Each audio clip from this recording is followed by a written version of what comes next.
Hello and good morning everyone. आज के इस लेक्चर में हम थर्मोडायनेमिक्स को ही कंटिन्यू रखेंगे और आज का अपना जो टॉपिक है उसमें हम आइसोट्रोपिक प्रोसेस की जो एंट्रोपी है उसको कैलकुलेट करेंगे और सबसे पहले हम इसको फिजिकली समझेंगे, उसके बाद इसको एग्जाम में किस टाइप से लिखना है या नोट्स किस टाइप से बनाने हैं वो आगे बात करेंगे। ठीक है, तो समझने के लिए हमने मान लिया कि अपने पास टू आइडेंटिकल सिस्टम है। जो सिस्टम फर्स्ट है उसका टेम्परेचर हमने T1 मान लिया, सिस्टम सेकेंड का बी का टेम्परेचर हमने T2 मान लिया और जो T1 टेम्परेचर है वो ग्रेटर देन है किसी T2 से, में सिस्टम ए का जो टेम्परेचर है वो ज्यादा है और सिस्टम बी का जो टेम्परेचर है वो कम है। अब हमने यहाँ पे एक वर्ड यूज किया है आइडेंटिकल सिस्टम। आइडेंटिकल सिस्टम का मतलब क्या है कि इन दोनों सिस्टम का जो शेप है, साइज है, वॉल्यूम है और अमाउंट ऑफ मटेरियल इन दोनों सिस्टम के अंदर क्या है, सेम है। या फिर शॉर्ट में ये बोल सकता हूँ कि टेम्परेचर को छोड़ के बाकी जितनी भी क्वांटिटी है वो सब इन दोनों सिस्टम की क्या है, सेम है। अब इन दोनों सिस्टम को हमने एक कंडक्टिंग वॉल के थ्रू कनेक्ट कर दिया। अब कंडक्टिंग वॉल के थ्रू कनेक्ट किया है तो यहाँ पे हीट का क्या होगा, फ्लो होगा। अब हीट का फ्लो किधर से होगा, जो T1 जो ए सिस्टम है इसका टेम्परेचर ज्यादा है, सिस्टम बी का टेम्परेचर क्या है, कम है। ठीक है, अब सिस्टम ए का टेम्परेचर ज्यादा है तो हीट का जो फ्लो वो हमेशा हाईयर टेम्परेचर से लोअर टेम्परेचर की तरफ होता है। तो सिस्टम ए की जो हीट है वो हमने क्यू ए बोल दी और सिस्टम बी की हीट हमने बोल दी क्यू बी। अब क्यू ए हीट किधर आना स्टार्ट हो जाएगी, सिस्टम बी के अंदर आना स्टार्ट हो जाएगी। अब सिस्टम ए की हीट लगातार कम हो रही है तो मैं ये लिख सकता हूँ क्यू माइनस क्यू ए, और सिस्टम बी की जो हीट है वो लगातार बढ़ रही है तो इसको क्या लिख सकता हूं, प्लस क्यू बी लिख सकता हूं। अब हीट का फ्लो यहाँ पे कब तक होगा, जब तक दोनों सिस्टम थर्मल इक्विलिब्रियम के अंदर नहीं आ जाते तब तक यहाँ पे हीट का फ्लो होता रहेगा। अब अगला पॉइंट ये है यहाँ पे कि जो सिस्टम ए है इसका टेम्परेचर कहाँ से कहाँ तक चेंज होगा और सिस्टम बी का जो टेम्परेचर है वो कहाँ से कहाँ तक चेंज होगा। सिस्टम ए का इनिशियल टेम्परेचर कितना है, T1। अब कहां तक जाएगा, कहां तक, जहां पे ये दोनों थर्मल इक्विलिब्रियम में आ जाएंगे वहां तक टेम्परेचर क्या होगा, चेंज होगा। तो फाइनल टेम्परेचर हमने बोल दिया TF। तो सिस्टम ए का जो टेम्परेचर है वो T1 से लेके TF तक चेंज होगा और सिस्टम बी की अगर मैं बात करूं तो T2 से लेके कहां तक जाएगा, TF तक जाएगा। TF बोले तो फाइनल टेम्परेचर। ठीक है, अब अगर सिस्टम ए का टेम्परेचर लगातार कम हो रहा है तो सिस्टम ए की जो इंटरनल एनर्जी है वो भी लगातार क्या होगी, कम होगी। तो मैं यहाँ पे क्या लिखूंगा, माइनस यू ए। ठीक है, और सिस्टम बी का टेम्परेचर इंक्रीज हो रहा है तो क्या लिखूंगा, प्लस यू ए बी, और ये दोनों क्या होंगे, इक्वल हो गए। ठीक है, अब माइनस किस लिए आया है, क्योंकि टेम्परेचर सिस्टम ए का लगातार कम हो रहा है तो इंटर एनर्जी क्या हो, इंटरनल जो एनर्जी है वो कम होगी। सिस्टम बी की जो इंटरनल एनर्जी है वो लगातार क्या होगी, बढ़ेगी, क्योंकि उसका जो टेम्परेचर है वो इंक्रीज हो रहा है। ठीक है, तो यहाँ पे मैं क्या लिख सकता हूँ, Q A equal to Q B. अब जो इंटरनल एनर्जी है फर्स्ट सिस्टम की वो इक्वल होगी internal energy of second system. अब इंटरनल एनर्जी का जो फॉर्मूला है वो कहां से निकाल सकते हैं, वो CV specific heat at constant volume से निकाल सकते हैं। क्या आएगा, करली यू बाय करली टी, और ये किस पे होता है, कांस्टेंट वॉल्यूम के ऊपर होता है। यहां से अगर निकालूं डी यू इक्वल टू कितना आ जाएगा, CV डेल्टा टी निकल के आ जाएगा अपने पास से। ठीक है, और नंबर ऑफ पार्टिकल के लिए देखूं तो NB यहाँ पे लिख सकते हैं, तो ये वैल्यू कहाँ पे रखेंगे, यहाँ पे रखेंगे, कितना आ जाएगा, माइनस NCV, और साथ में क्या आ जाएगा, डेल्टा टी रिप्रेजेंट करता है चेंज इन टेम्परेचर को। और सिस्टम सेकेंड के लिए लिखूंगा तो NCV और डेल्टा टी की वैल्यू रखता हूँ।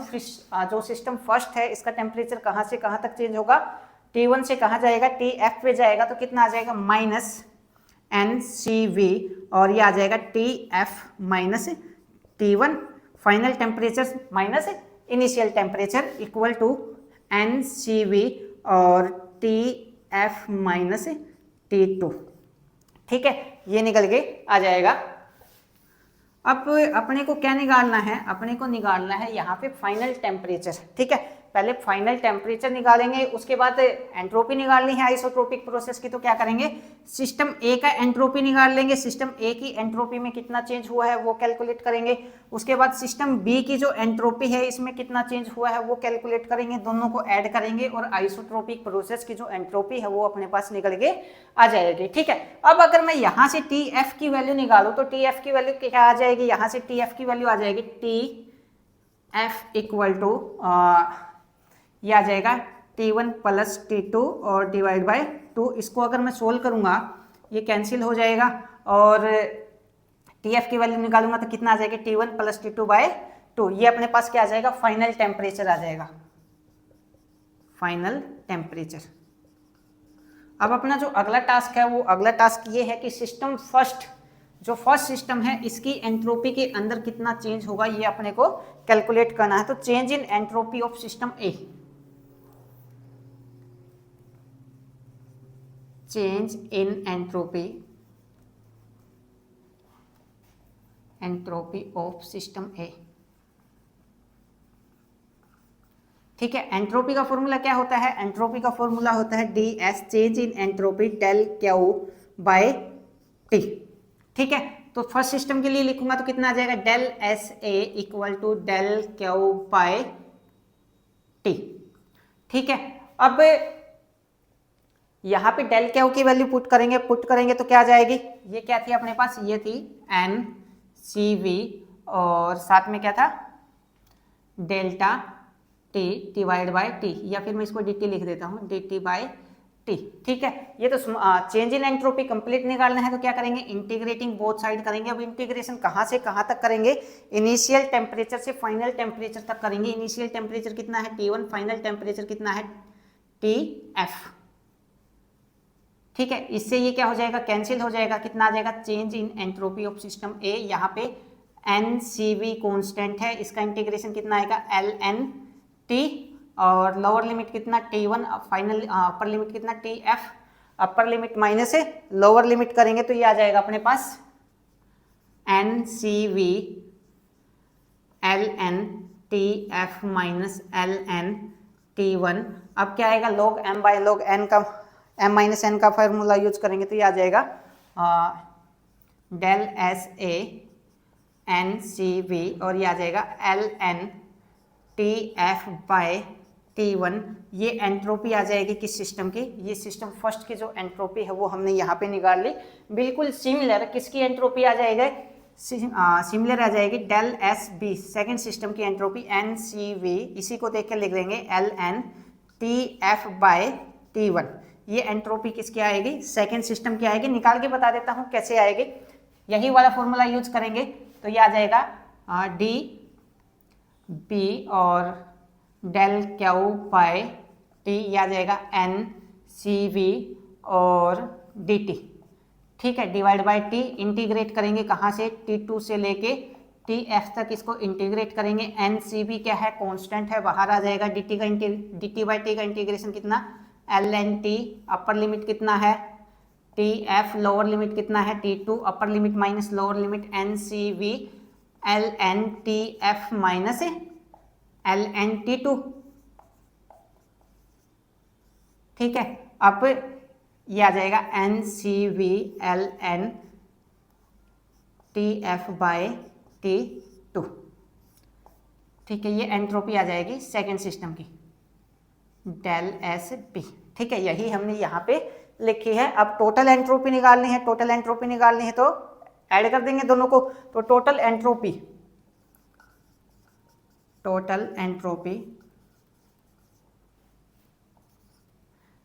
कितना आ जाएगी? ये आ जाएगी अपने पास delta S equal to del S A plus del S B.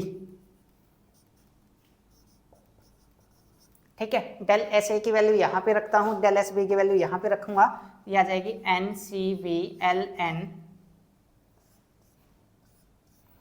और ये आएगा TF माइनस T1 और प्लस ये आएगा NCV LN TF, यहाँ पे T2 आएगा